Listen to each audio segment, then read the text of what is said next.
Willkommen zum Schlagabtausch, eurem Schlagzeugmagazin im Podcast-Format. Heute mit einer lebenden Legende. Los geht's!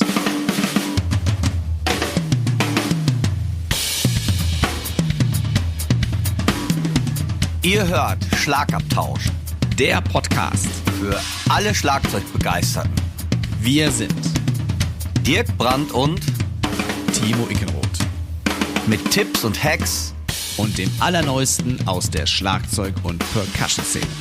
Viel Spaß beim Hören.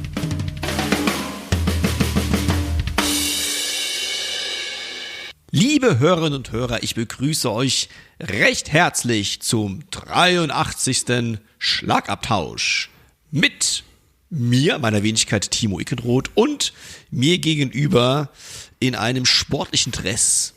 Und mal wieder, ich habe es lange nicht mehr gesagt, frisch frisiert, mein lieber Freund der Dirk Brandt. Hi Dirk. Schönen guten Morgen, liebe Zuhörerinnen und Zuhörer.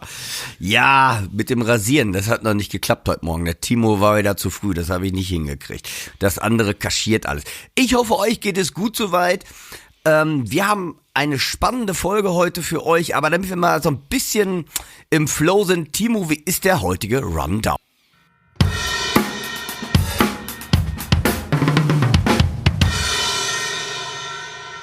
Dirk und ich quatschen über dies und das, besonders über unsere Tusch-Challenge, die wir in der letzten Episode ausgerufen haben. Wir haben einen wirklich wunderbaren Interviewgast in dieser Folge und das ist der großartige Ralph Salmins aus Großbritannien, aus London, eine lebende Studio- und Live-Legende, der mit allen gespielt hat, die man sich irgendwie quasi nur so vorstellen kann. Nur mal, damit ihr wisst, was euch gleich erwartet. Er hat zum Beispiel das großartige Swing-Album von Robbie Williams eingetrommelt. Er hat mit Björk gearbeitet. Er hat mit Van Morrison unfassbar viel gemacht. Mit Paul McCartney. Und diese Liste geht endlos weiter. Also wir freuen uns mega darüber. Für alle schon mal vorab, dieses Interview haben wir bedingt dadurch, dass Ralph Engländer ist, auf Englisch geführt. Das heißt, ihr werdet heute auch Dirks und meine hervorragenden Schulenglischkenntnisse zu hören bekommen, für das ich mich jetzt schon an dieser Stelle bitte entschuldigen möchte. Des Weiteren haben wir dann, eigentlich nur noch eine Hörerfrage oder beziehungsweise eine Hörerverlesung, keine Frage, sondern einen Kommentar zu einem unserer Podcasts und wie üblich die Chefkoch-Empfehlungen der Woche. Bam, aber Alter, du solltest eigentlich einen Rundown machen, nicht noch vorher schon die Geschichte erzählen. Sehr geil.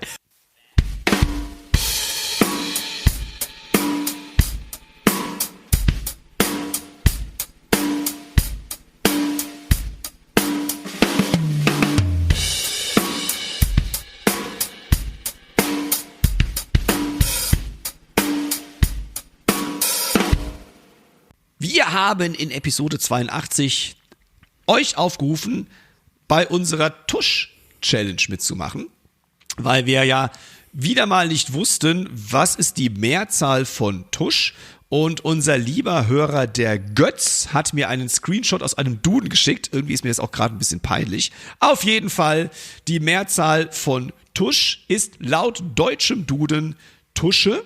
Yay! Und jetzt kommt's. Oder Tuschs. Ja, das hätte ich auch nicht gedacht. Das ist krass, ne? Also ich bin immer noch für Tuschi, aber okay. Ey, Tuschi, wollte ich gerade sagen, eigentlich, wo man ja jetzt so gendert, wäre das eigentlich auch aktuell, ne? Finde ich jetzt Okay, so. der Dirk gendert sogar den Tusch. Respekt geht raus, Respekt. Nein, fand ich echt, danke lieber Götz erstmal und alle ihr da draußen, weil das fand ich ja echt witzig beim letzten Mal, das hat Spaß gemacht. Tusche hätte ich tatsächlich am wenigsten gedacht. Und Da wir, war- wir haben ja aufgerufen, dass ihr uns jetzt Tuschs schickt, dass wir in der nächsten Episode eure Tuschs reinschneiden als unsere Trenner, weil unser Getrommel können wir auch lang nicht mehr hören hier. Deswegen schickt uns fleißig eure Tuschs, egal welche Tuschs. Also es kann whatever Tusch sein, Hauptsache irgendwie man erkennt, dass es ein Tusch und kein Schlagzeugsolo ist. Genau. Auch ganz, ganz wichtig. Die Qualität ist echt egal. Nehmt das mit dem Handy auf. Wenn ihr Bock da drauf habt, macht wir. Also es ist eine Fun-Challenge. Geht nicht darum, nichts mit höher, schneller, weiter, schön oder nicht schön. Ich möchte irgendeinen Tusch haben. Das kann euer Fantasy-Tusch sein. Ich habe zum Beispiel von jemandem aus Hannover einen hannoveranischen Tusch bekommen. Da haben wir schon wieder, scheiße, wie wir und unsere Deutschkenntnisse. Ja, ich bewege mich schon wieder aufs Glatteis. Also da haben wir schon einen Tusch bekommen. Und wenn ihr gerade in eurer Gegend vielleicht was Spezielles habt, nochmal an unsere Zuhörer Schweiz, Österreich, vielleicht gibt's da ja ganz was anderes.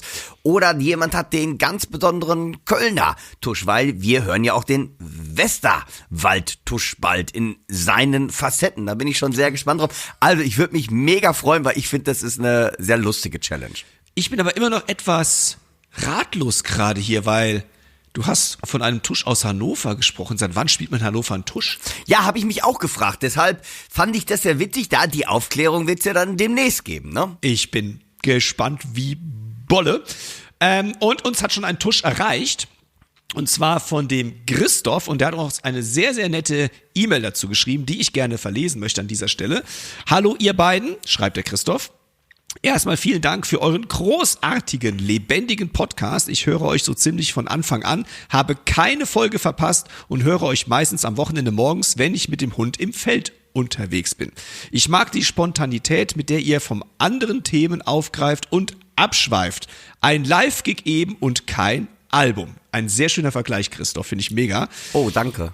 Die Idee mit dem Tusch finde ich einfach klasse, schreibt er weiter, weil ich schon in der Folge davor so lachen musste und der Tusch dann noch einmal aufkam. Ich bin zwar kein Karnevalist, aber ich finde, es könnte für Tuschs, er schreibt dann in Klammern auf, Tusche, Tusches, Tuschi, Tuschen, Klammer zu, genauso Namen geben wie für die Rudiments. Ich habe euch 2 Versionen meines Tourism Triplet Tuschs geschickt, eine mit langem Sustain und eine mit schnellerem Fadeout.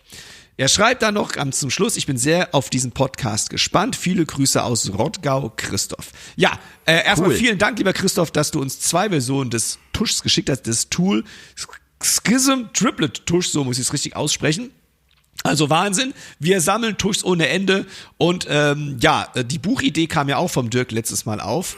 Vielleicht haben wir dann das Tusch Rudiment Drumbook, das ich bestimmt auch, das wird ein Bestseller.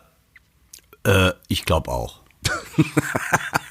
Also, schickt uns eure Tuschs an unsere E-Mail-Adresse schlagabtauschpodcast, alles in einem Wort, @gmail.com. schlagabtauschpodcast@gmail.com. Die Adresse findet ihr auch in den Shownotes.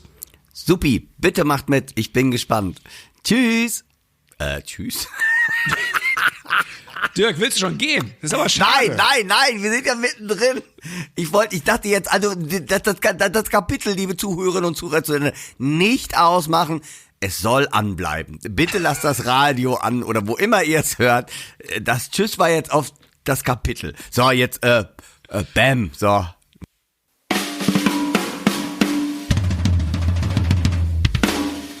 Unser erstes Trump-Camp steht kurz bevor. Und wir haben tatsächlich noch einen Platz frei. Einen Platz. Wer also noch möchte, mit uns ein schönes Wochenende zu verleben, das Schlagabtausch Drum Camp, oh mein Gott, findet statt vom 6. bis 7. April. Das ist also samstags und sonntags in Hörgrenzhausen bei Koblenz. Genau zwischen Köln und Frankfurt gelegen. Einige übernachten auch dort. Es gibt also Übernachtungsmöglichkeiten, die auch nicht so schlecht sind. Das Ganze, wie gesagt, volle Möhre getrommelt, 2 Tage lang. Dirk und ich geben euch die volle Ladung, aber es ist ja ein Mitmachcamp, das möchten wir immer wieder gerne betonen. Das heißt, wir machen keinen Frontalunterricht, sondern es wird viel zusammen getrommelt. Und wir werden eine Menge rumnörden und Spaß haben. Wenn ihr noch mitmachen möchtet, schreibt uns eine E-Mail. Eben habe ich schon die E-Mail-Adresse genannt. schlagabtauschpodcast@gmail.com. Wir freuen uns auf euch. Mitmachen. Nee, mitmachen eigentlich auch nicht. Ihr müsst ihr müsst kommen und ihr müsst dann mitmachen. Ich glaube, das schneide ich raus.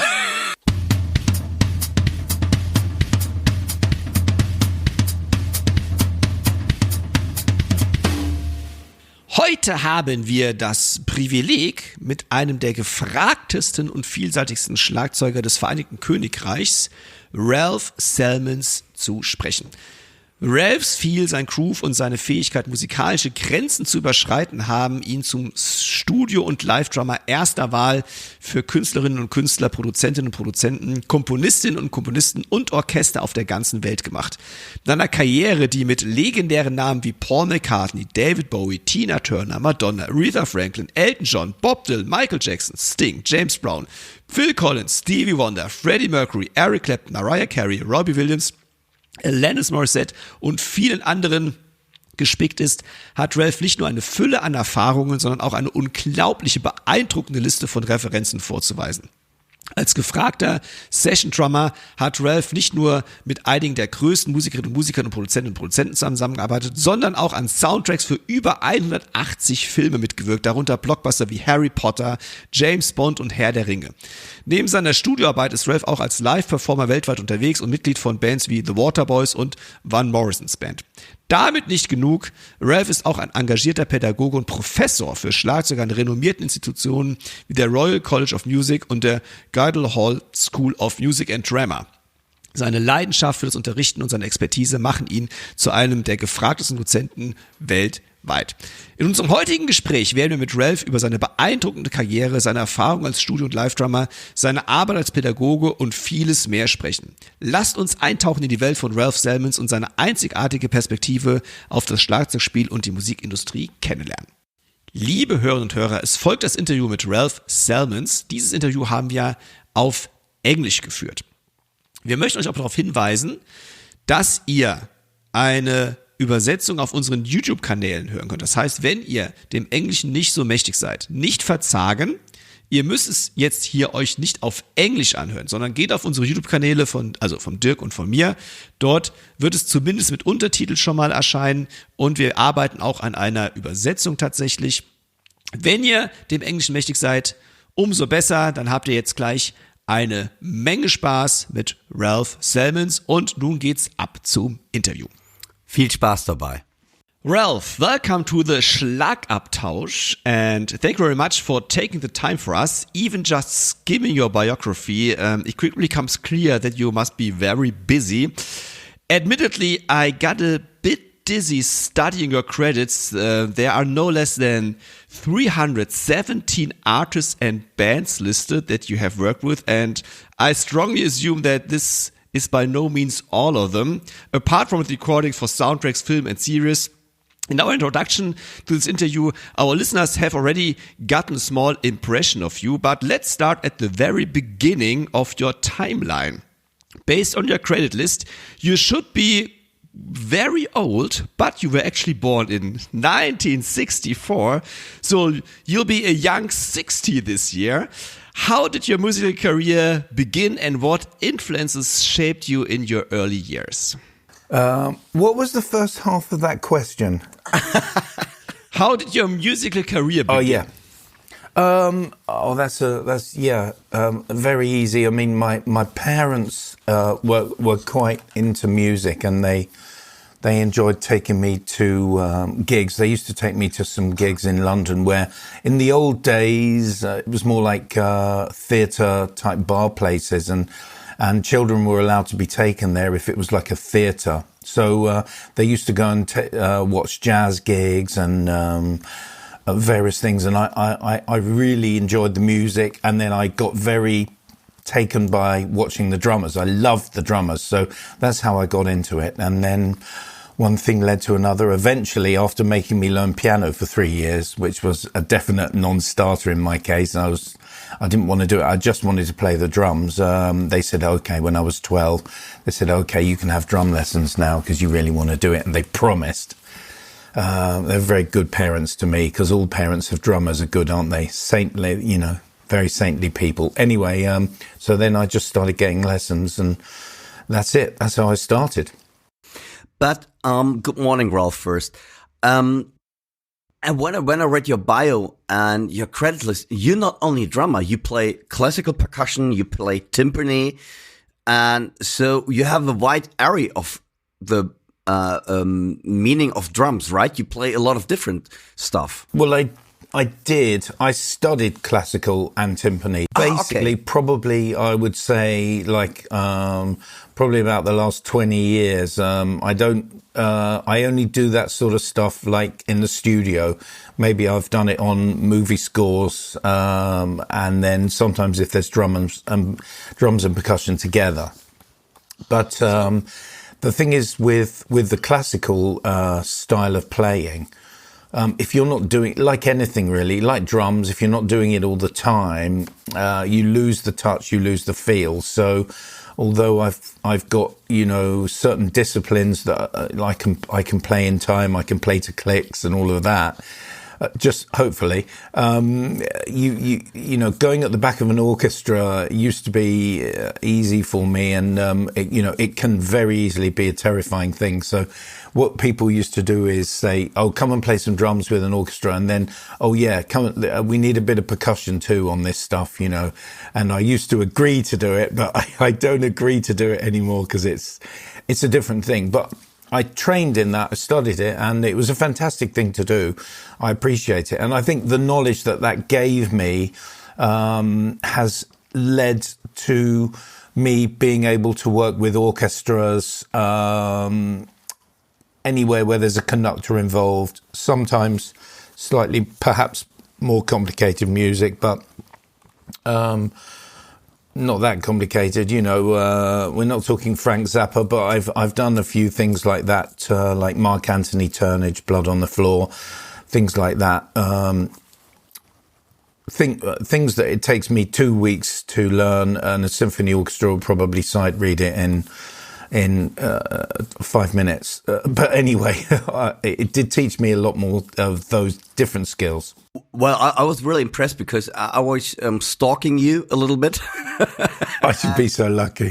And I know you for a long time as a drummer, but in the beginning, not the name. I know artists where you played, and later on, I got your name got familiar. And for me, it was very impressive to see you like doing those movie scores. You had like 5 different drummers there. And you were playing timpani, or you were playing snare, or you were playing like in a percussion ensemble. And actually, this helped me in my youth to get to play with a conductor, because this is actually what I think. If classical is, of course, classical is on a click, but still you have a conductor. And sometimes it's a mix between, because violins are not so fast as the drums or whatever. I think it's very challenging. I was really impressed by all your stuff you have done. So for me, thank you. It's really chapeau. You are so kind. Honestly, the thing that I've done, I feel like the luckiest guy in the world.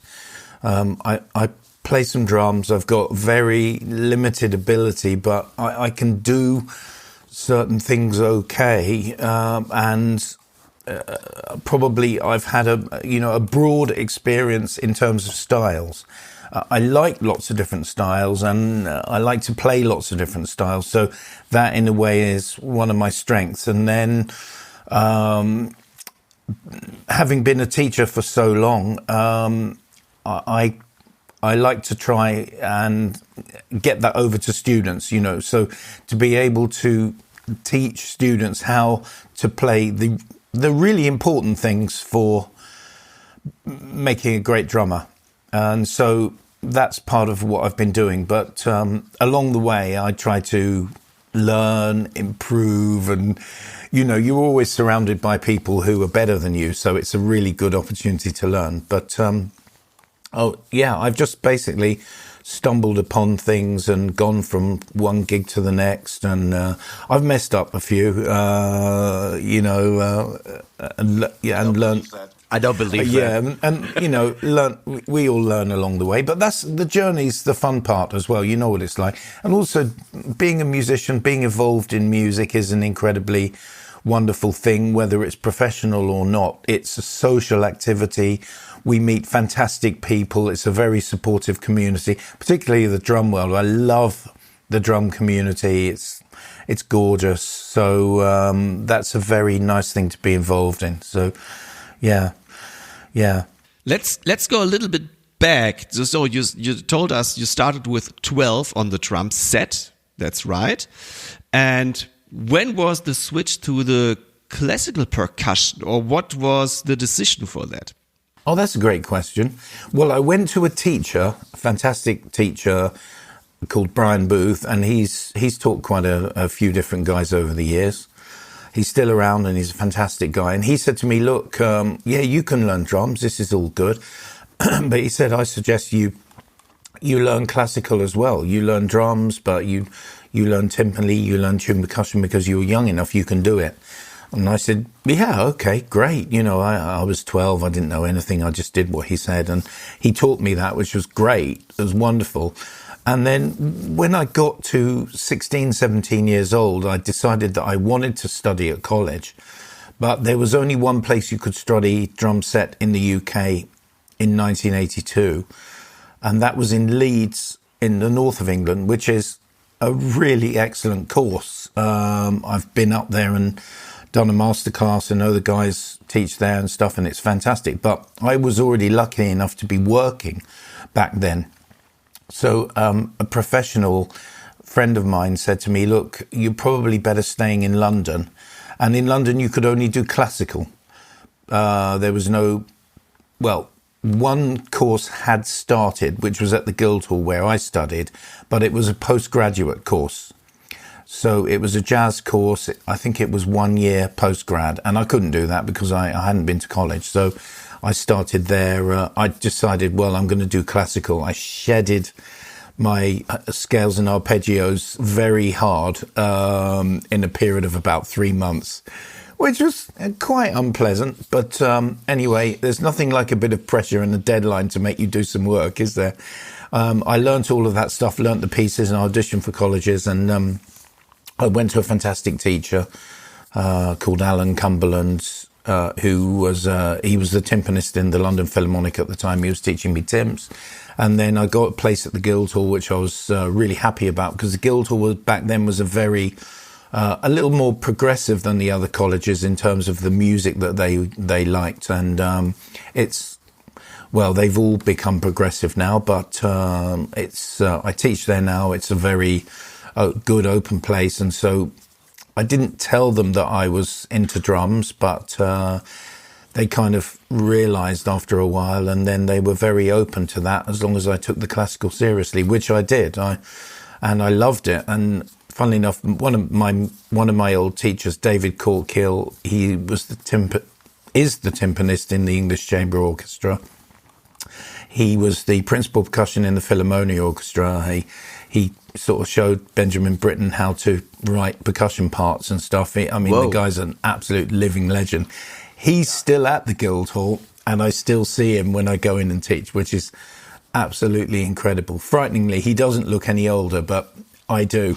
Anyway, it was one of those things that it was what was available. And when I went there, I really loved it because we got classical snare drum lessons. That was challenging and great. They got us into some really great rudiments. We all launched ourselves into the Charley Wilcoxons. We were doing timpani, playing Beethoven symphonies on the timps, and then we were playing tune percussion too. It was definitely my weakest area. I wasn't a very good reader on tune, but I sort of stumbled through it, and we used to do formality vibe studies and stuff, and it's really, really good for you. I enjoyed it. So that's what I did. Funnily enough, I bumped into Peter Erskine. He came to the Royal College, where I also teach, and did a masterclass for us. He was absolutely amazing, obviously, goes without saying. And then I said to him, we were having a drink after, I said to him, but you studied classical, didn't you? He said, oh yeah. He said that you couldn't do anything else back then. So it was kind of a bit like that. That was it. But it was great. I loved it. We talked about versatility, but how did you develop your versatility? Did you look for the right teachers, or did you just listen to the music? What was your tactic? Another great question. It wasn't something that I worked out, funnily enough. I think my first teacher influenced me in the sense that he said, look, it's good to study classical. I agree with that. It is good.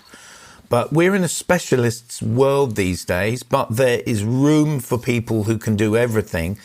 Not everything, but there, you know, a lot of the greats out there, such as Steve Gadd, Vinny, Dave Weckl, Greg Bissonette, there are a lot of guys out there who can play a lot of different styles of music. Well, I mean, all the jazz cats can do different stuff as well.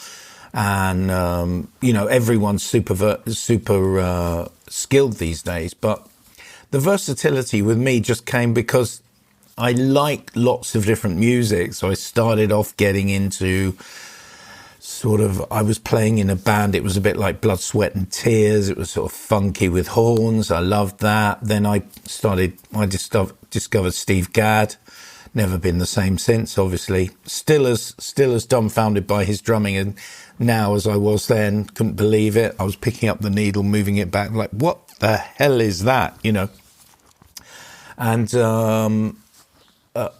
then I got into funk. I was listening to Tom Scott and then Earth, Wind and Fire, discovered Tower of Power, Chick Corea, and then I sort of fell down a jazz rabbit hole, which I've never come out of that one either, and so on. So while studying classical music, which I love, I'm into, you know, everything. I mean, I can be as enthusiastic at listening to Bob Marley and the Wailers record or a fantastic Nirvana. I mean, anything, honestly, to be honest, anything, even anything that's good. I just like it. So I think that led me towards that versatility. Whereas I do have students and I meet people and they say, you know, what do I do? And I just say, look, follow your heart, do what you love to do, because what you love to do will lead you to you being amazing at that. If you don't like playing jazz or you're not interested in it, you don't have to do it. It's okay. Or if you don't want to play rock and roll, that's okay. Just go where you feel. But with me, I had such a wide set of tastes that I genuinely enjoy everything. Excuse me, everything. And that led me to being versatile, I suppose. And you played everything in the last couple of years, and you played everything with the greatest artists in those musical directions. Let's do a little bit name dropping right here. You played rock with David Gilmour or Mick Jagger. You played pop with George Michael or Annie Lennox. You played soul and R&B with Otis Redding or Ray Charles. And you played with jazz greats such as Art Farmer or Wynton Marsalis and more and everything in between. It's unbelievable. It's really unbelievable. What experiences have you gained from these collaborations? And is there a particular collaboration that has stuck in your memory? Well, a lot of the people that I've worked with, because I spent my whole life really being a session drummer, a studio player, quite often some of the guys that I've played with have just been like on one occasion where we made one recording. Some of the guys I've worked with, I've been in their bands for years, so there's a difference. But probably, I would say that what have I learned from it? Being around great artists, in fact, being around anybody, I always take as a learning experience. Even if I see a drummer, I don't really like his or her playing, but I will take that as a learning experience.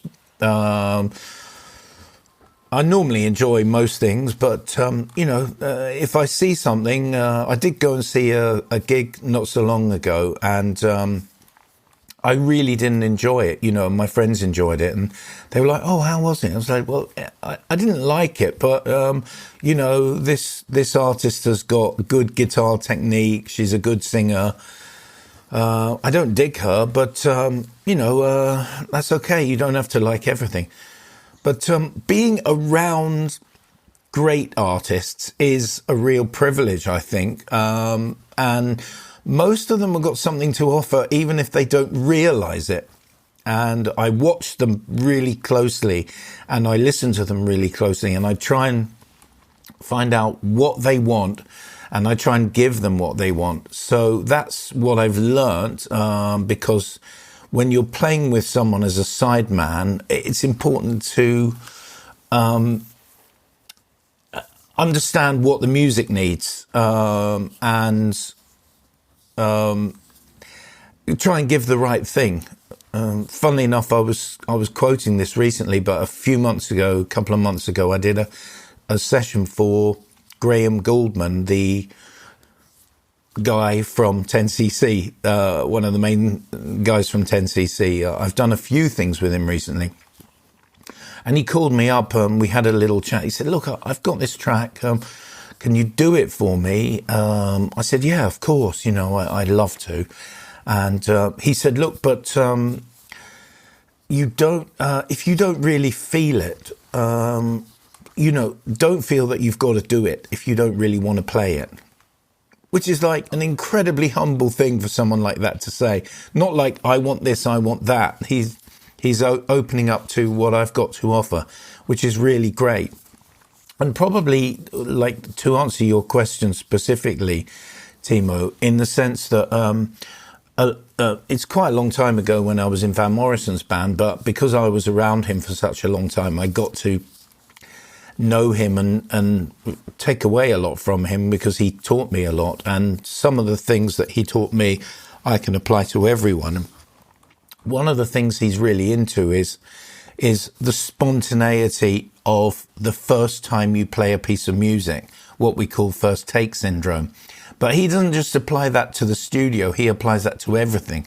So he doesn't really like to play a piece of music twice in one day, whether it's in the studio or whether it's live. So on the sound check, didn't really like to sound check them. And that's not because he's being difficult, although some people would accuse him of that. It's just because he has an incredibly deep feel for the music, and he listens and understands to what guys are playing. And he wants your first reaction to the music, which is why many of his recordings are heroically played by fantastic musicians who are making loads of mistakes, and those mistakes go on the record. He doesn't mind that at all, because what you're experiencing is like, this is the first time these guys have actually played this music, and they don't even know the chords. I know that sounds crazy, but that's true. So I took that from him. That's one of the things I really took from Van is understanding and respecting, like, the first take syndrome, and then trying to get yourself into that mentality, whereas you're not working music out intellectually all the time. You just let your heart and your feel for the music do what is right, which when you're learning at the beginning is quite difficult to do. But once you've got half a dozen fills down, diggadoom or ringoon diggadoo, that's going to get you through, I don't know, like 30 or 40% of anything in a straight eights feel, for instance. So then, people are saying, like, what fills are you going to play there? And I'm like, look, if I try and work a fill out, it's never going to come out right. I try to get to the stage where I've got a little vocabulary of fills, and then something just pops out. That's a way better way of doing it. So that's spontaneity, respect for the music, understanding the music, understanding the history of the music, playing in a really authentic, stylistic way, playing styles authentically. That to me is challenging. It's something that I've taken from different artists. Probably another little lesson I got. I do quote this to students because this is a funny name drop, but it's a true moment in my career, which was I did a gig, which is on YouTube actually, tribute to Burt Bacharach and Hal David at the Albert Hall in London. Lots of guests. It's a beautiful gig actually. I love doing it. It's one of my favourites. It's quite a long time ago. I actually had hair back then, so you may not recognise me. But and Burt Bacharach, totally straight-faced, said to me, I suppose, I don't know, I was in my sort of mid-30s then, said to me, Ralph, are you accenting the eighth notes on the hi-hat? And I said, yes, I am. He said, okay, great. He said, look, can you do something? Can you play all the eighth notes even with no accents, please? I said, sure, absolutely. And we played the group. I said, what, like this? And I was probably going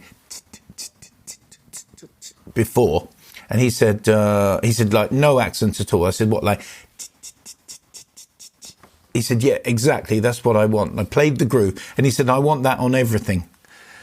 That's cool. Yeah. And I did it. I was just used to accenting very slightly on the beat. Not much, you know. And I did it. And then in the sort of coming months after that, I went away and I started thinking about it. And I realised that most, in my opinion anyway, most straight eighth music doesn't need any accents on the hi-hat. That is the same as speaking too loudly or typing in capitals. You don't need to accent the hats because you've got two really big accents in the bar. The bass drum and the snare drum. They are big. So the hats don't need to do that unless you want to really underline something or you're pumping some rock. But, you know, a few times before that happened to me, people would say to me in the studio sometimes, oh yeah, can we have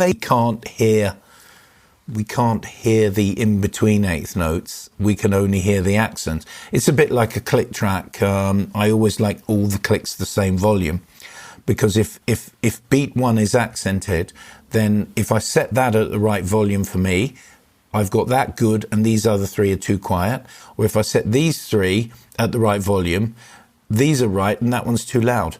So it's a relative thing, but that is something I learnt from someone else. It happened, and I took that away with me. And I've never really gone back to accenting stuff unless I want to. So I was doing something without thinking about it. And now I think about it. So that's another one of the things that I took away from some great artists. Very interesting.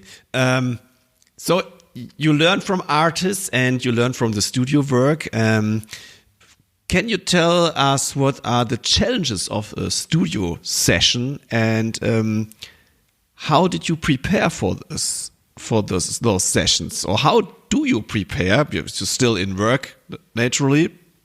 Or can you prepare? That's the question. Definitely, and that's what I do with my students. When I first started to do some of my first sessions, I don't know, I was in my kind of late 20s really when I was doing sort of proper session, like when people called me in to play on albums. And I remember one time I went to a studio in London. Excuse me. You can edit that one out. I went into a studio in London called Roundhouse Studios, and there was a session band in there, all really seasoned studio players. And excuse me. And we played some takes, and I thought to myself, it sounds like everybody's slowing down. It's weird. And I thought about that for a very short time. And then I realized it's like, oh yeah, no one is slowing down, but I am speeding up badly. It's like, oh shit, you've really got to get yourself sorted out. You know, that was like a real light bulb moment. So sort of, it's a great question, preparing yourself for the studio. But I think of preparing yourself for the studio as the same as preparing yourself for everything.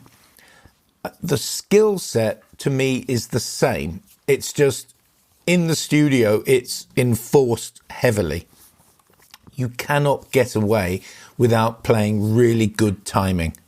So the first thing I do with all my students is to get them to improve their own timing.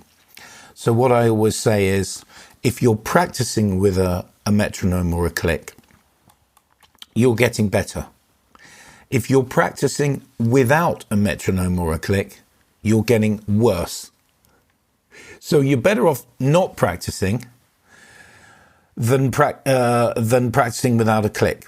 That's one of my things, because the metronome, the click, will strengthen your internal time feel. You know this, of course, but it's really important. And I see it because I teach college students. They come in, they're all wibbly wobbly like a jellyfish, and I want to get them into a sumo wrestler. And so, I try and strengthen that. And the thing is, everybody can do this. It's not like something that just comes down. It's not like just a God-given talent and there's nothing you can do with it. All of this can and is developed. So learning how to play great time and developing your internal time feel is probably the biggest thing that I would say, not only prepare, but it will get you through every musical situation in a fantastic way. Whether you're playing with a click or not,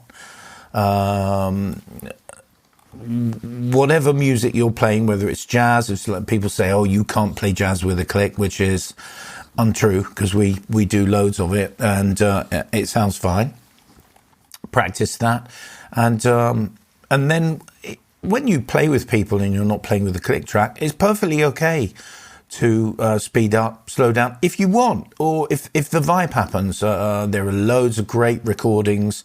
One of my favorite recordings that I sometimes play to students when they say, oh no, everything has to be metronomic. I say, well, here's a recording of Brian Blade playing with the Warner Jams band, Brad Meldau, different guys on, Larry Golding's on Hammond, Brian, and it's killing. It's so swinging. You listen to it, and then by the time you get to the end of the track, you spin back, and it's like it's much, much faster. Well, who cares? It doesn't matter, because the feel is most important. But the feel is much more important. No one is going to put like the band or the, take any great, like the meters and say, oh yeah, but they're not relative time. They're not to a click. That's irrelevant. Nobody cares about that. But practicing to a click will strengthen your feel and make you a better drummer. And that's what I believe in. So that's probably like the biggest thing that I would say gives you that, it not prepares, but puts you into a really great, will improve the way you sound, the way you interact with other musicians, and your understanding of how the music works. Do you have a good advice for students? Because I totally agree with you. But what I sometimes notice, especially with students, after a while, they can't play without a click anymore. you know what you know what I mean. Of course, I know all these play gaps in between the clicks, but maybe you have, because you're such an experienced player. What can you do to improve your internal timing? Because when you play to a click, it's fine. If I turn off the click, they totally struggled. Yeah, well, you know what? I love that question. The answer is, in my experience, I don't really think that goes away, because I think it's hard for the human mind to be like computer accurate with stuff. You know, our body is complicated, and an example I'll give is, you've all done this, but like we rehearse a gig, and everything is exactly set to tempo. All the tempos are just right. It's fantastic. It's lovely. Everyone's cool. It's grooving. It's happy.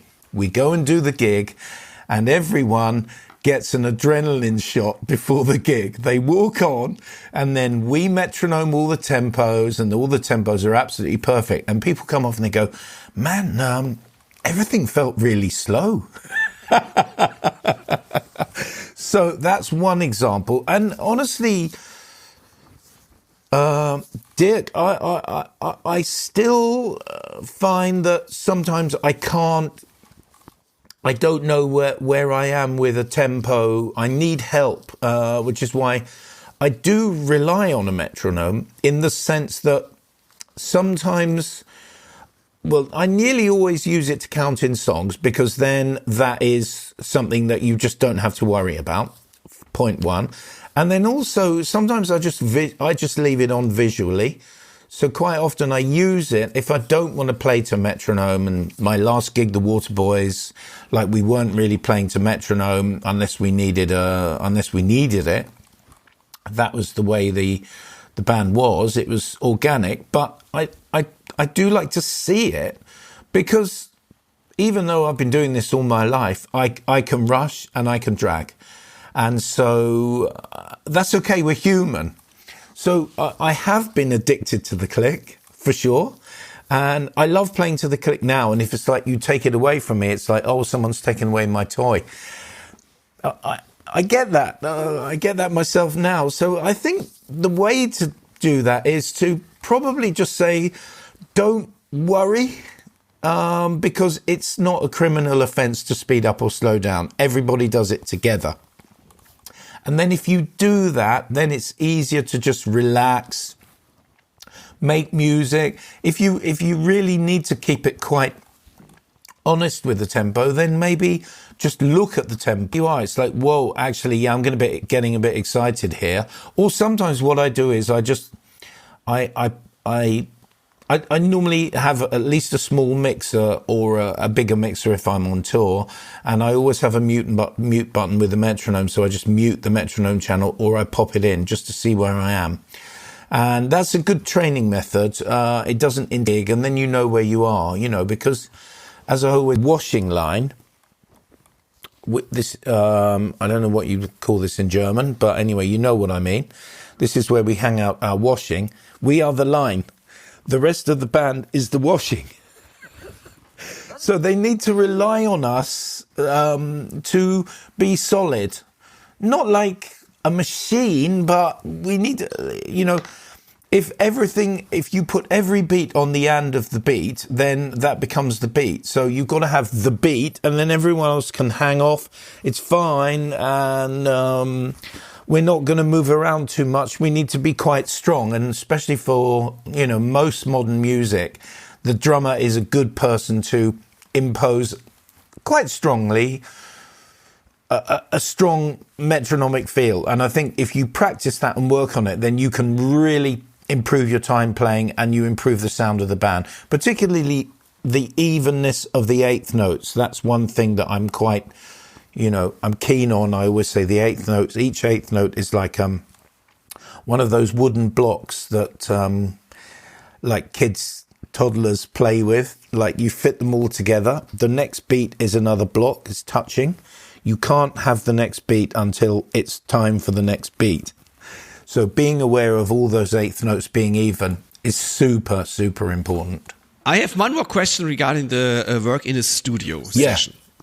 How did you deal with critics from the producer or from the artist? If you say, okay, I don't like this fill, please play another one, or I hear this and that in my mind, please play that.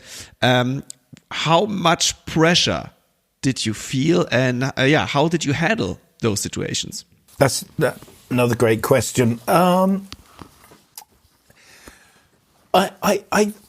suppose I'm lucky that I'm quite confident, but not in an arrogant manner. I don't try to impose. Sorry, I'll try and put this clearly. I don't try to predetermine something and then impose it on the music. There are drummers who do that. I really don't like this. I think the music needs something, and when you're making the music for the first time, it's very difficult to tune in to what the music do. So I'm always giving a viewpoint on what the music needs, which is, it means I'm wearing my heart on my sleeve. I'm vulnerable. I'm only giving ideas. Now, producers have ideas. Some producers will make a demo, fall in love with the demo, then they'll book me, and then they'll get me to come and reproduce the demo. This is, it depends whether the demo is what's needed, or whether we as drummers can give great things to the music, extra things that the producer or the artist did not think about. I like to think that we have a really good sense of what the music needs. So I try and give that. If the producer or the artist doesn't like that, or they're feeling, or they want something else, I am totally cool with that. I'm not married to any of my ideas, and I have been, I've always been like that, because I don't know, I wouldn't say I've been schooled on it, but there've been a couple of times when I've been in the studio and the artist has wanted something, and I respect that, because they're the guys who are employing me, and if they want something, they get it, even if I disagree with it. And there have been a few times when I thought, well, I don't like this idea. A long time ago, I was doing a track with Graham Lyle from Gallagher and Lyle, fantastic, amazing musician. I was in the studio with him and Hamish Stewart, my buddy from the Average White Band, who's an absolutely wonderful artist as well. We were doing something, and then we played a track. I loved it. I thought the version was good. And Graham said, yeah, this is great, but I really think this needs a hi-hat on the and of each beat. And I looked at him and I thought, and I'd really thought about it, and I thought, well, I don't think that. I don't agree with it either. But anyway, we're working together and you're hearing it. You're Graham Lyle. I'm just a drummer. So I said, okay, great. Okay, well, let's try that. And I thought, no, this is a really bad idea. Forget it. So I went in and I overdubbed hi-hat. I think it was foot on each beat, on the and of each beat. And as soon as I put that on the track just came alive. This is what working with our great artists can be. So I never try and impose something. If they don't like it, I try and make it happen. If they're critical, I have had a couple of people who've, they can be difficult, hard taskmasters, but we're all grown-ups around here. We can be replaced. I've seen other people talk about that. I'm sure I've been replaced, and I know that I have replaced other people. It doesn't matter. It just doesn't matter. I think Andy Newmark was saying that recently. It just doesn't matter. You're going to get replaced, and then you might end up replacing somebody. It's just the way the wind's blowing that day. Maybe the engineer didn't get the sound, or maybe they came up with an idea. They told you this idea, you played it, and then afterwards they thought, no, that's no good. And then they would go, okay, we'll get someone else to do it, or let's just do something completely different with you. So all of those things can happen, and it's not that big a deal. The music is much more important than what you think. We're just helping the music to happen. And the more we can do that and put our hands up and say, yeah, we're human, we're fallible, things can go wrong, the better. Cool. Does that make sense? That makes totally sense. Totally yes, sense, yeah. Yes, thank you. So you did a lot of studio work and live tours. How do you make differences between a studio session and a live tour in what or how you play? The basic answer to that is not really. But when you're playing live, you've got a lot more freedom. And also, probably the biggest thing is, if you are playing in big venues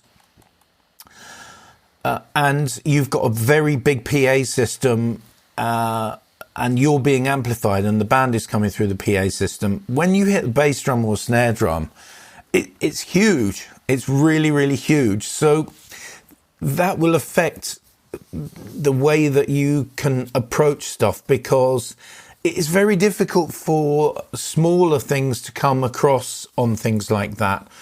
I suppose it's just the size of the PA system, the size of the venue, and the way air moves. I think when you're playing bigger stuff, you have to play simpler. But really, live, what I like about live is, and I like this in the studio too, but there's a great enjoyment to be had from the danger and the possibility that anything could happen. And I love it when stuff does happen, like Van would often stop the band, just stop the band. No, right, stop. Okay, we'll do another tune now. It's like, oh, what did he just do there? It's like, well, he does it because he can do that. Mike Scott and the Waterboys, same thing. We'd play an introduction or something and he'd go, stop. All right, like in front of the audience. Sorry, ladies and gentlemen. That was way too fast. Let's try that a bit slower at the right tempo or something like that. And these little things that happen or something would just drop into a reggae outro for 15 minutes or some crazy shit will happen. I love all of that stuff. So being open to that is good, is great for live. It's fun, it's spontaneous, and involving the audience in that process is great to me as well. I love that. That's what I thrive on live. Studio can be a bit, you're in a room, you're making, it's like a sculpture. You're making a painting or a sculpture. It's different. It's very dry.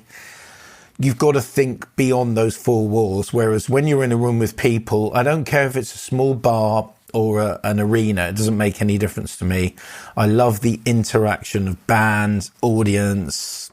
They encourage us, we encourage them. We want them to have a great time. They want us to have a great time. We want to have a good gig and a memorable time. And that's what live playing is all about. It's very spontaneity throughout all the music. So I try and enjoy that as much as I can. And if something crazy happens, then I just embrace it and go, yeah, this is great. Yeah, let's just do that. Wait, stop. Let's do this. Okay, right. What do you think, ladies and gentlemen? Right, let's do it. Boom. It's we can do it. We can do anything we want. And then it's good fun. That's great. In addition to all your work as a live and studio drummer, you also work, as we heard, as a professor and private teacher. How has teaching influenced your own understanding of music, and what are important qualities that a good teacher should have?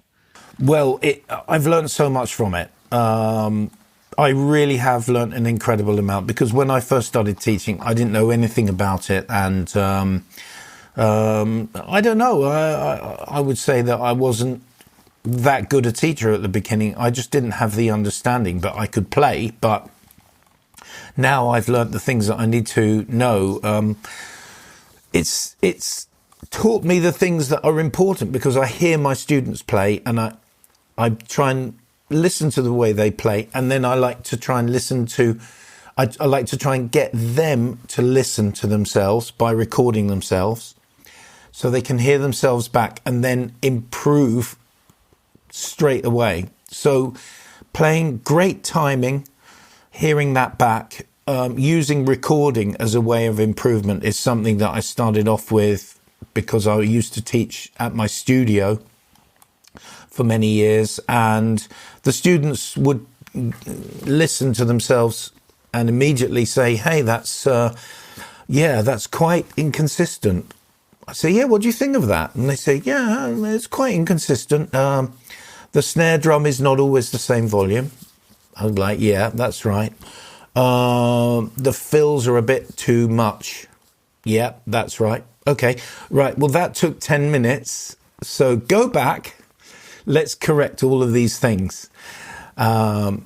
Consistency of dynamics, appropriate fills for the music.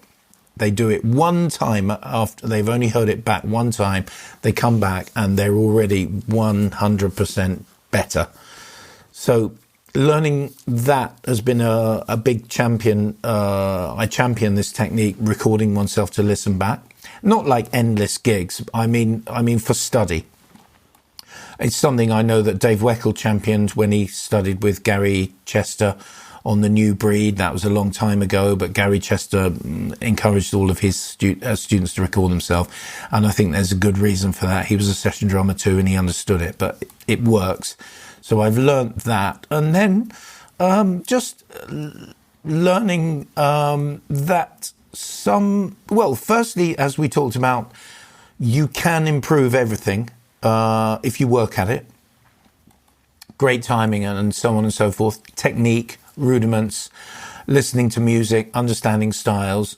All of this can be worked on and improved massively with a little bit of effort. Not too much, but reading, same thing. You can do it. A lot of people say, oh, I can't do it. It's like, look, you can do it. If you can learn a language, we're all doing that. We've all done that. You can learn to read music, particularly on drums, because it's a little bit simpler or it's a bit looser. And so teaching has taught me that for sure. Probably one more thing was I used to allow my students to play any way technically in order to get a result when I first started teaching. Now I say to them, look, if you do it this way, you are guaranteed 100% results. You cannot fail. So I believe in German grip on the hi-hat if you're playing crossed. I like the molar technique. I'm not slavish to it, but I studied it and I try and help people with that. That doesn't mean that some of my favorite drummers, such as Steve Jordan or Nate Smith, don't play French or whatever. It doesn't really matter. The final result, know the rules, then you can break them every single day. But if you're playing German grip, you've got your fingers on the stick on the hi-hat. That gives you a very easy wrist movement with no physical knock-on effects, no negative physicality, which you can get with French because your wrist doesn't easily move that way. Obviously, we're playing jazz French because it's right there, and you don't need arm for jazz really. So I like that. And then if you're playing eighth notes on the hi-hat and you're only moving the wrist and you're saving the forearm for accents, that means that you've got an extremely consistent eighth note groove before doing anything. If you don't believe me, look at Steve Gadd, look at Vinnie Colaiuta. I show students they're doing. Doesn't mean that someone playing French on the hi-hat can't play evenly, but the thing is, this is an easy way of playing evenly and it works for me. So if I get them to do that, I always find that it works. It tightens up the eighth note beat, and also your stick is not going far because it does not need to go far. It just stays there, and then if you need an accent, you just use the arm for the accent, you go in, it's fine. So that's one of the things technically. The other thing technically that I've learnt over the years is that when people are learning how to play jazz, they start when they're young and they play heel down on the hi-hats. I'll stick my neck out. It just doesn't work to me. I don't allow my students to do that. Why? Because they cannot play the hi-hat staccato enough or strongly enough to make that work. So there are exceptions to that rule, but you'll find very, very few jazz drummers playing with the heel down unless it's extremely, extremely quiet, because even on a ballad, it must be staccatissimo, as they say in Italian. Very staccato, very tight. And also in jazz, this is the center of the grooves, very important. So that's another thing that I've learned. I used to let my students get away with that. I regret that now, but fortunately for about the last 20 years, I've been teaching them how to play heel up. It works for me. I show them videos of the greats, such as Peter Erskine, or anyone for that matter, playing heel up. Mostly, it gives you a really great result immediately, and it doesn't take long to learn. So that's another little technical thing that I've learned from teaching all these years. We are very lucky that you will be teaching in Germany this summer at the Creative Drum Camp and sharing your knowledge. Can you already say what you will be focusing on in your workshop there? Yep, well, thank you. I'm very lucky to be coming over. I'm really excited just because we're going to be hanging out and there's going to be a fantastic vibe. And that's the main thing, is just sort of being around people who are into playing the drums and enjoying themselves, because having fun is the most important thing to me. Working on stuff, I like to just, as I say to all my students, I like to help people. I'm not some sort of great dude who's got amazing stuff that, you might be lucky to get from me. It's not like that. I'm a drummer. I'm on a journey, and I teach and I try and help everybody that I come into contact with. So some of the things I like to work on are the things we've been talking about, like how to really improve your time and make yourself sound better and feel better on the drums, which immediately brings you lots more friends. Musician friends. They're like, hey, you know what? I always, if I improve or I play well or I've done something, people say, hey man, you're sounding great. People notice it. So timing, techniques with different things. I mean, I love teaching how to play jazz. I've got a really good learning to play jazz hack, which is fantastic. I think it's great anyway, but it certainly works. And then reading. I love helping people to get people. I love helping people to, if they're not readers, to start that process gently, easily. To just get going and break through the glass ceiling of, I'm never going to be able to do that. Well, you can do it, and I can show people how to do that. And then just having a great time on the drums, how to relax, how to play a good pocket, how to hit the snare, how to balance, or just general playing skills, which come from being together. In a learning situation like this, being together, being friends and having fun. And that way you can improve, be creative and have a great experience. So that's what I'm hoping will happen. Great. You were just talking about reading. And I think this is something where a lot of drummers are kind of afraid, what you just said.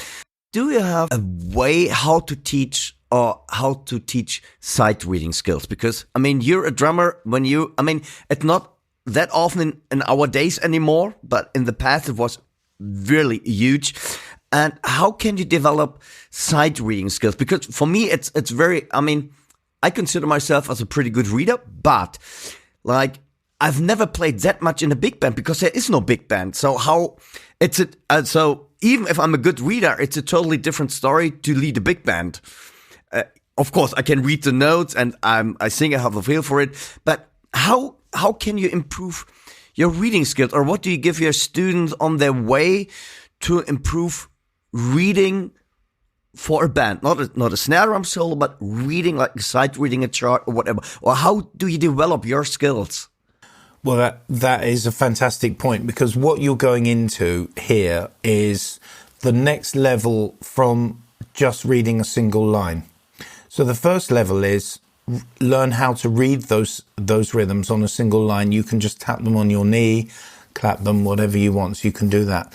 You do have to do that to recognize what the rhythm is. But as they say, how many, it's one of these things you can look up, but they say in the average copy of the New York Times, how many different English words are there in one copy of the New York Times? It's very interesting. I don't know if you know this answer, but the answer is, what do you think? I don't know. What do you think? How many words are there in different words in one copy of the New York Times? I have no idea. I say just 2,000. 2,000. Exactly, that is what it is. It's 2,000. Really? Yes. Wow. Chapeau. Yeah, I know. Brilliant. Exactly. The thing about it is, right, and that's a pretty serious paper, right? They're talking with some great vocab. That is not so many words. This is the New York Times, right? This is, not not the National Enquirer as they have in the States, or where we have the Sun newspaper in the UK. The vocab is a little more basic, but so the thing is, same with music. There is, and particularly big band, which I love talking about, love playing, there is a limited amount of vocabulary out there that you need to get to know. So it's 2 levels. First thing is you must learn the actual basic rhythms, like learning your basic word. That's like learning the words. And then you learn how to apply the rhythms to different styles and orchestrate them. And the orchestration is the key thing. So if we're talking about just big bands, if you've got a phrase, say you've got like 1, 2, 3, 4, 1, ba ba ba. Okay, there's that phrase. So it comes. You've got a rest on 1. You've got a staccato quarter note crotchet on 2, and then you've got a dotted crotchet on 3. And you've got a quaver on and of 4. I don't know what you call these notes in German, actually. Punktierte Viertel oder Achtel. Ja. Blimey, yeah, I'm really sorry. I don't know those. We did have to learn a few German percussion terms at college, like Schlagzeug, Pauken, Piatti, a kleine Trommel, and all of that. But that's all I know, sorry. Okay, but everyone understands. Do people understand, like, quarter notes, or do they understand crotchets? Quarter notes is best. Yeah, okay. So you've got 1, 2, 3, 4, 1, ba, ba, ba. Right, so the first way to do that is to put that in the groove. If we're playing jazz, we'll play some time, ding, jing, ding, jing, ding, and so on. Then we're going to play 1, gat, just on the snare, nothing else, right? So the next thing would be, let's play it on the bass drum. Ding, jing, ding, boom, boom, gong. Okay, no big deal. Then let's orchestrate it between the 2 things, bass drum and snare drum. We usually want to keep the groove going as much as we can. So ding, jing, gat, boot, gat. Okay, and then let's do it the other way. 1, boot, gat, boom. All right. So we've got that. That's good. Now, that might be cool, might be the trombones, or maybe there's a long note at the end, and it would be boom, bow, bow. So we could go ding, ching, boom, gat, boosh, and we'll crash the ride. That's another orchestration choice. So even without going anywhere off the ride symbol, we have the time, we have the crash whenever we want, and we're crashing the ride the whole time. Why? Because it's right there. You don't have to go anywhere.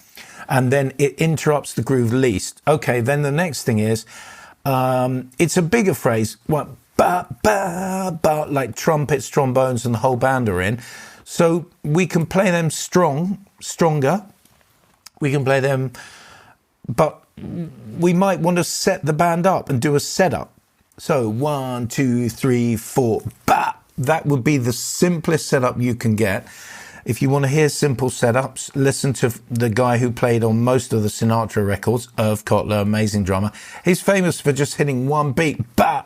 So you would go 1, 2, 3, 4, gat, boom, gat, goosh. That's your most basic setup. Then maybe you might say, okay, let's play like a rough 1, 2, 3, 4, ra, go, ga, go. Or let's play a triplet into that. 1, 2, 3, 4, do, ga, go, ga. All right, there's another one. All right, here's another one. We want to do a little bit of a comedy setup, for instance. 1, 2, 3, ga-doom, boom, ga, ga. But, there's always a bit of fun going on with jazz and big band. A lot of it is a little bit comedy or pastiche, 1, 2, 3, goom, goom, ba, And then you could do like a little Count Basie build-up. 1, 2, boom, bop, boom. So, boosh, ga, boosh. So that's like the ride and the bass drum, the cymbal's still going, and then the snare on the second one, and the last one could be the ride cymbal crash or a crash. that's like one simple way of just getting into some orchestrations. Yeah. And then the way you're going to learn that, there are a couple of books that show it, but really the best way is to go straight back to the music. It's very easy if you listen to like two drummers. If you say like, right, who do I listen to? You can, it's two or it's like 50. Or, I don't know, 2, 4 or 50. But, really, Sonny Payne with the Count Basie Orchestra, who was like Buddy Rich's hero.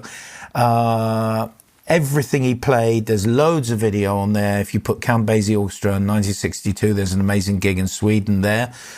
Beautifully recorded, all covered. The whole stage is like a forest of Neumann microphones. I mean, it's studio porn, that is, if nothing else. It sounds incredible. But you can see and hear very, very well what Sonny's doing. Then you've got Sinatra live at the Sands with the Count Basie Orchestra, conducted by Quincy Jones, very classic record. You can literally, and you should do, like write these things down and get those. And then, other than that, for big band, then you can come on to Mel Lewis with the Thad Jones Mel Lewis Jazz Orchestra and then listen to what Mel does, which sometimes he plays more like a small band drummer. He doesn't even set things up, or he doesn't even make the phrases even. So he's not worried about it, which is a great way of thinking about it. Like, don't worry about it, play some great swinging time, and it's all going to sort itself out. And then after a couple of times, you think, oh yeah, that really needs something. Give it a bit of that with time. So that's how I do it. And I don't think it's that complicated, because once you've got you probably need about like 20 things. That's going to get you through 75% of all big band. It's much more simple than we think. Great advice. Thank you. Very cool. I'm so thankful that you told all that right now, because that is what Dirk and I always tell our students.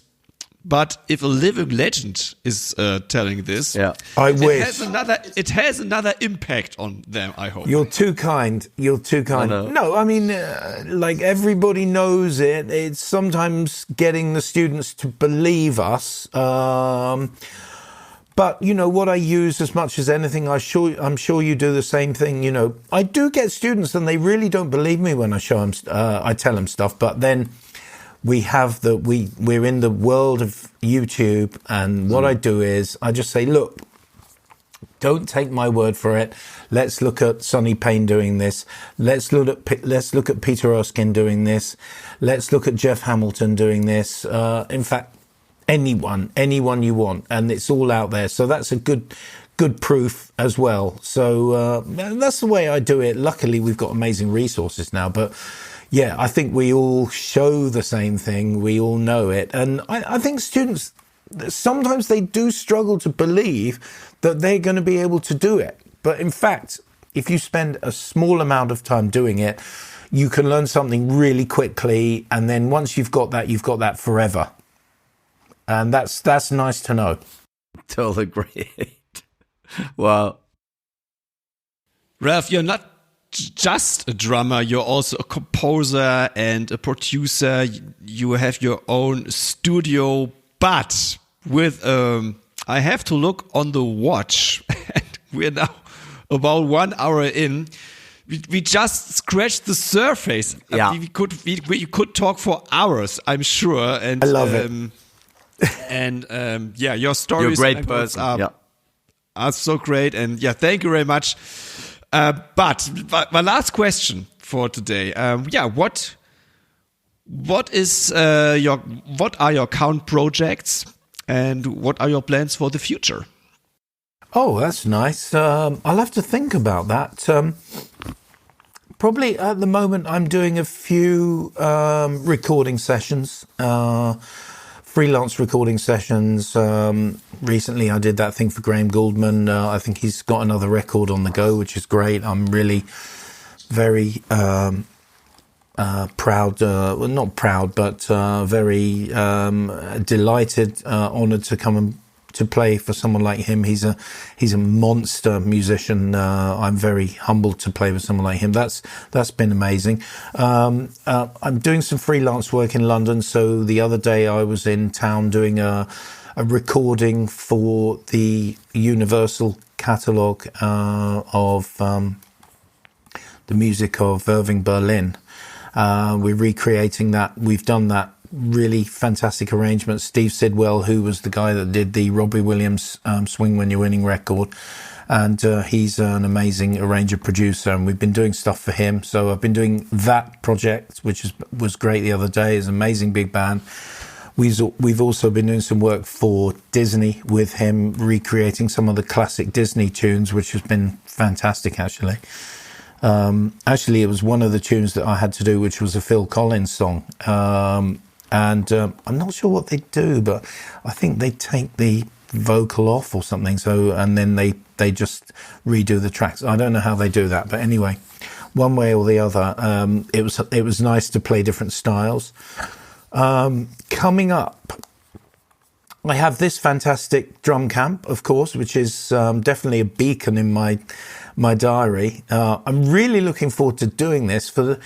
Partly, I was just saying to my son yesterday, when I was playing in the Waterboys, I could never commit to doing engagements like this because I always had the loyalty to the band. This was my deal, and they were usually, if some guys like you said, "Oh, can you come and do a drum camp?" I would have to say, probably not, because I don't know what I'm doing in August, And then, like, when Stefan got in touch with me, and it's like, right, come and do a camp in August, and I say, well, yeah, I can do it. I'm free. It's in the book, and I'm going to do it, which is going to be fantastic. So I'm really pleased to be doing this. A couple of other things I've got coming up. I have a concert with one of my favourite jazz singers. He's an absolute beast of a singer. His name is Kurt Elling. Good German name there. Kurt. Kurt Elling, absolute monster jazz singer. I've played with him before. We've got a concert in Tbilisi in Georgia with an orchestra, which will be very interesting. I've yet to see what that's going to come out like, but I know he's a monster. I'm really looking forward to that. So that's great. That's coming up. And then probably just a little bit more freelance session work that comes in. For instance, I've got a session in a couple of weeks' time. Well, I've actually got a session I think it's next week. I never know what I'm doing here. No, it's this week, actually. It's this week. For a guy I've never met before. But anyways, a guy called Bruce Woolley, fantastic guy who co-wrote Slave to the Rhythm. But he did like some work with Grace Jones, did a record with Grace, with Sly and Robbie. I'm very excited. In fact, right after this interview, I've got to call him. And then after that, the week after that, I'm doing some sessions for a project. I've worked with this guy before. He's an Italian megastar called Cesare Cremonini. A fantastic guy. He makes beautiful records. He's a really, really great artist. He's huge in Italy. And I'm looking forward to that because he's one of those guys very specific. He wants a pitch on a snare drum. He asks for different things. He wants different stuff. He's a very interesting guy. He's like, oh yeah, this is nice, but I want a really high snare drum on that. Okay, great. How about that? Yeah, that's exactly what I wanted. Now, can you play more busy on the hi-hats? Yes, he knows exactly what he wants. So that's great. So that's coming up. Wow. And of course, my teaching, which carries on. I've got to get my kids, as I call them. They're amazing, my students. I'm really proud of them. They're all coming through college. Some of them are finishing off. They got recitals to do. You can see all of them on their Instas. I follow them. They tag me and all the rest of it. So you can check out what they're doing. That's at Guildhall and the Royal College of Music. They're all absolutely fantastic musicians. And that's probably about it. And then I'm definitely... Well, that's a lot. I'm not crazy busy, not so crazy busy, but it's not bad. And then one of the things that I'm going to start doing, because my hands are absolute mush at the moment, is I'm getting my pad out. which doesn't come out that much, but it really, really needs to. They're super, super spongy. I've got to get the pad out and I've got to start playing every day on that because when I get to you guys in August, it's like, yeah, this guy's nice, but he can't play. And I don't want that to happen.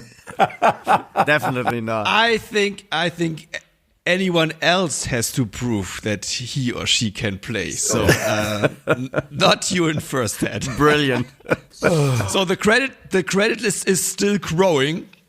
You need some more space on your homepage. All important links of Ralph in the show notes. And yeah, Ralph, thank you very, very much for taking the time to have a chat with us. It was a pleasure and a real honor, and we are really looking forward to have you here in Germany. Thank you very much. Thank you for having me. Absolute pleasure. I can't wait to meet you guys in the flesh on the course and get over there for some some drum hangings. We're going to talk drums hard. Yeah. You're a fantastic, positive human being. Thank you so much that you took your time for the interview. Absolute Fantastic. pleasure. Thanks, guys. Great. Thank you. Bye-bye. Bye. Bye. Ja, ihr lieben Zuhörer, ihr habt jetzt gerade gehört, was mich an diesem Interview unheimlich beeindruckt hat, ist, dass Ralph ein unheimlich bodenständiger, wie man so schön sagt, down-to-earth Musikerkollege ist, und deshalb sage ich auch echt Kollege. Ich glaube, wir beide waren echt überrascht, Timo, wie relaxed dieser Typ ist und wie offenherzig und immer positiv. Also ich fand das sehr, sehr spannend, weil ich kenne Ralph halt schon lange. Das Interessante ist auch wieder, man muss kein Lickshopper, weil das ist er nicht. Das ist jetzt kein Drama jetzt irgendwie wie Terry Bozzio zum Beispiel oder Thomas Lang, sondern der Typ, wie gesagt, ich wusste, dass die Creditliste groß ist, aber so groß hätte ich jetzt nicht gedacht. Es ist einfach unglaublich, was dieser Mann gemacht hat, mit wem der alles gespielt hat und ja, wirklich, wie bodenständig der Typ ist. Das hat mich ziemlich schwer beeindruckt, dieses Interview, und ich glaube, da können wir uns alle eine Scheibe von abschneiden.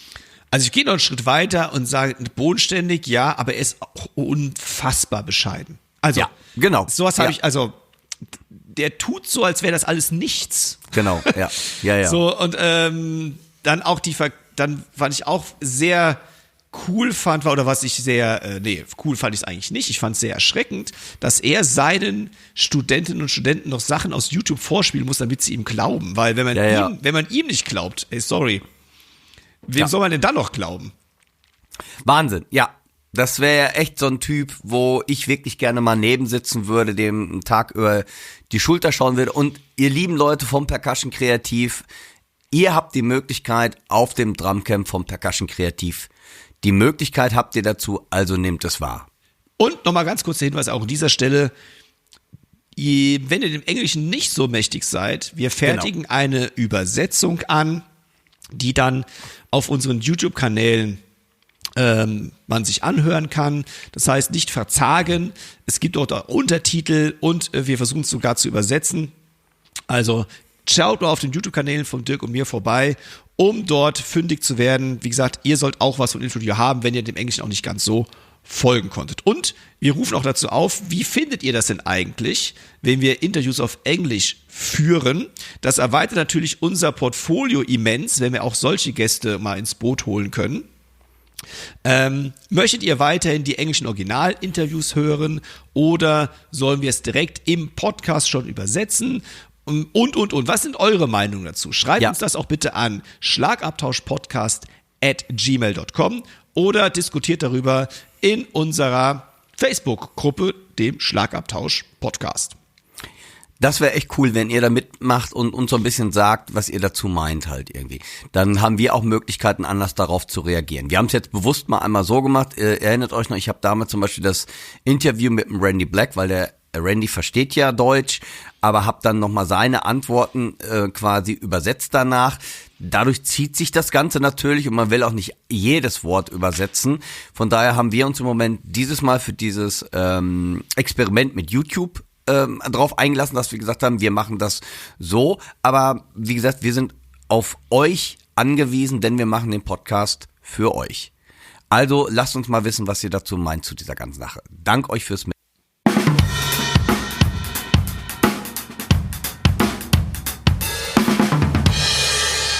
Das letzte Mal hatten wir ja den Chris Weise bei uns zu Gast. Der Aufhänger war ja, dass Dirk seine Hardware vergessen hatte. Ja. Ich wollte es noch mal erwähnen. Es war mir gerade sehr wichtig. Mit dem Finger in die Wunde nochmal rein. Uns hat der Matthias geschrieben, der auch eine schöne Anekdote zu Vergessen und Vergesslichkeit hat. Oh, da bin ich gespannt. Er schreibt uns: Hi ihr beiden. Ihr hattet bei eurem aktuellen Podcast aufgerufen, Stories über vergessenes Equipment zu schreiben. Ich hatte auch mal so ein Erlebnis, auch wenn es sich nicht direkt um das Schlagzeug handelte. Wir hatten einen Gig in der Lüneburger Heide, kurz vor Hamburg. Das waren circa 700 Kilometer Entfernung, so circa 1997. Wir waren dort auf eine Hochzeit gebucht. Der Cousin von unserem Bassisten heiratete. Wir machten einen Plan, was wir alles brauchten, luden aber unseren Tourbus, ein alter gelber Transit, wie jedes Wochenende vor einem Gig. Wir fuhren von Karlsruhe Richtung Norden und auf einmal hatte unser Roadie eine Eingebung. Er musste aufs Klo und möchte hinten in den Bus schauen. Wir hielten an einem Parkplatz, er ging aufs Klo, schaute in den Bus und merkte, dass wir unser Mischpult vergessen hatten. Wir luden den ganzen Bus aus und es war nicht da. Zum Glück hatte unser Sänger schon damals so ein großes Handy. Wir reden ja vom Jahr 1997, Anmerkungen des Vorlesers. Wir fuhren vor Hannover raus und suchten in einer Telefonzelle in den gelben Seiten nach Musikergeschäften. Er rief mehrere Geschäfte an, es war Samstagnachmittag und er erwischte tatsächlich jemanden, der uns ein Mischpult leihen würde. Mit einem Straßenatlas suchten wir im Halbdunkeln das Musikgeschäft. Es gab noch kein Navi, Google Maps und so weiter, welches wir so gegen 17 Uhr fanden. Er lieh uns das Mischpult für einen Betrag, den ich nicht mehr weiß. Ich erinnere mich nur noch, dass wir unsere Ausweise als Sicherheit dort lassen mussten. Schließlich sind wir so gegen 19 Uhr angekommen. Da war auch noch Schnee und es war glatt, haben aufgebaut und einen geilen Abend gespielt. Am nächsten Tag haben wir auf dem Rückweg den Mischer wieder abgegeben und sind bei Schneeregen zurück nach Karlsruhe gefahren. Letztendlich war es ein Erlebnis, welches ich nie vergessen werde und dank unseres Roadies ist alles gut gegangen. Es gab kaum einen höheren Spaßfaktor. Rock'n'Roll und liebe Grüße, Matthias. Mega. Das sind die Stories, die auch nur Musikerinnen und Musiker erleben können. Wahnsinn. Sehr geil. Vor allem, dass du das alles noch so gut weißt. 97 ist schon ein paar Jährchen her, mein Lieber Matthias. Also, Respekt. Wollte sagen, 96, ja, muss ich auch sagen. Matthias, ich darf jetzt, das ist jetzt nicht böse, weil dann bist du, denke ich mal, auch etwas älteres Semester. Also, so wie ich jetzt. Also schon älteres Semester. Ja. Wo ich weiß, Matthias, müssen wir uns das antun? Er könnte ja auch 97, er könnte ja auch 20 gewesen sein. Ja, stimmt auch wieder. Ja. Aber mit 20 ist man nicht so vergesslich. So, jetzt ist natürlich doof, Matthias, wenn du sagst, doch, ich bin zwar 20 gewesen. Sehr geile Story. Wenn ihr noch mehr so Stories habt, gerne uns schreiben. Es ist immer ein großer Spaßfaktor für uns, das auch hier zu verlesen. Also schreibt uns eure Stories an schlagabtauschpodcast@gmail.com. Vielen Dank für eure Zuschriften. Auch wenn ihr sonst irgendwas habt, schreibt uns an diese E-Mail-Adresse. Ich sage jetzt mal mit Worten von Dirk, Bam.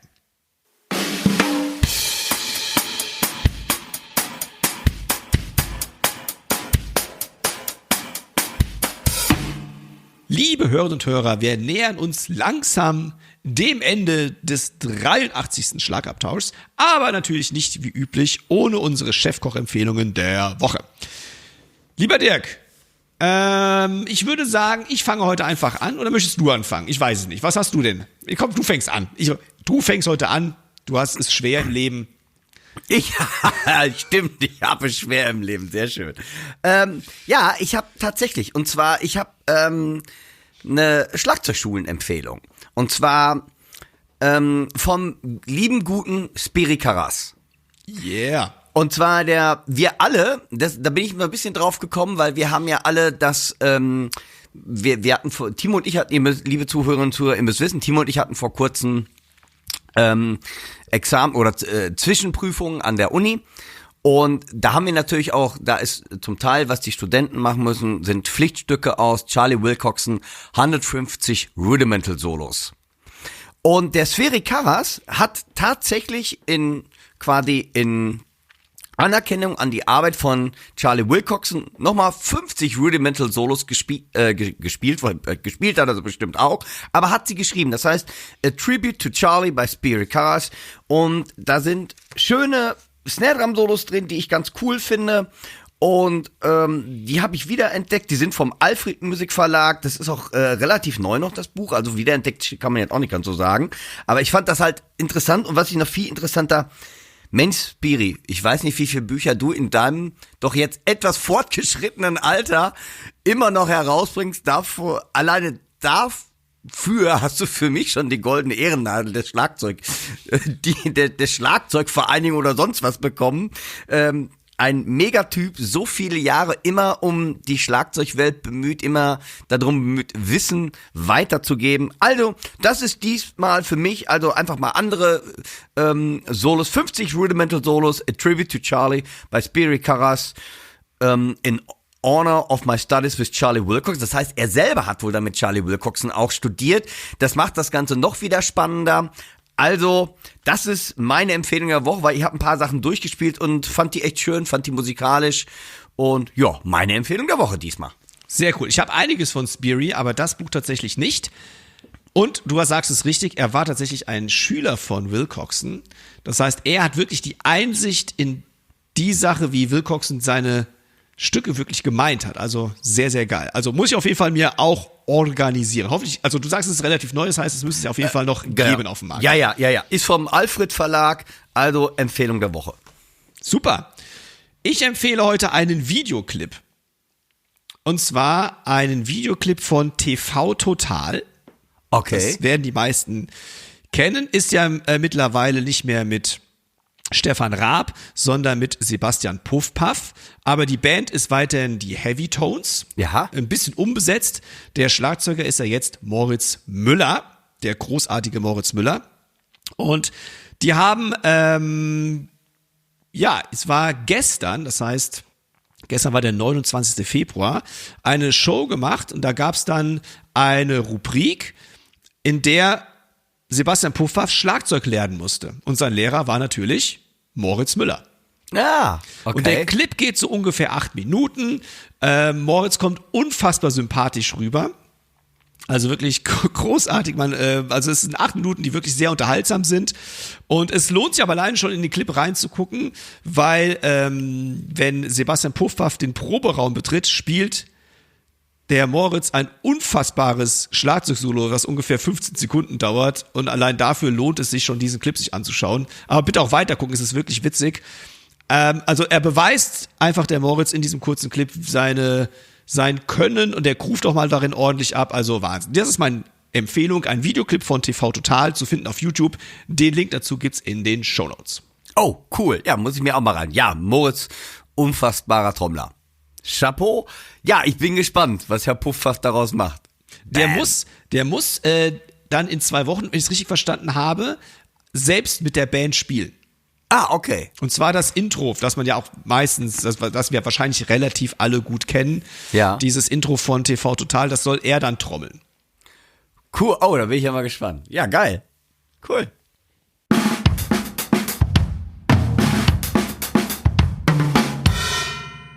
Das war die 83. Schlagabtausch-Episode. Vielen lieben Dank fürs Hören, fürs geduldig sein und dafür, dass ihr unsere Englischkenntnisse ausgehalten habt. Also Respekt an euch alle da draußen dafür. Wenn ihr Anregungen, Fragen, Kritiken, Sonstiges habt, und wir rufen ja, wie gesagt, immer wieder zu Aktionen auf, nehmt daran teil, schreibt uns an schlagabtauschpodcast@gmail.com. Verbreitet die Kunde von unserem Podcast, teilt uns, wenn es möglich ist, bewertet uns, natürlich immer nur mit Highest Ranking, selbstverständlich. Wenn ihr in Österreich, in der Schweiz seid, gerne auch dort mal weiter sagen, dass es uns gibt. Ich glaube, da haben wir nämlich auch ein bisschen Potenzial nach oben. Ich denke mal in Deutschland auch. Deswegen sind wir auf euch angewiesen, zu sagen und ja, uns einfach zu verbreiten. Das wäre mega, mega super tolle Klasse. Vielen lieben Dank auf jeden Fall sowieso fürs Hören und für eure Treue. Ich gebe das letzte Wort an den Dirk. Ja, ihr lieben Zuhörerinnen und Zuhörer da draußen. Timo hat eigentlich alles gesagt. Ich finde es total klasse und möchte mich dafür bedanken für jeden Beitrag, der von euch kommt, dass ihr mitmacht, dass ihr den Podcast mit uns gestaltet. Macht bitte weiter so, nehmt rege dann teil, wir machen den Podcast für euch und so macht's uns auch viel mehr Spaß.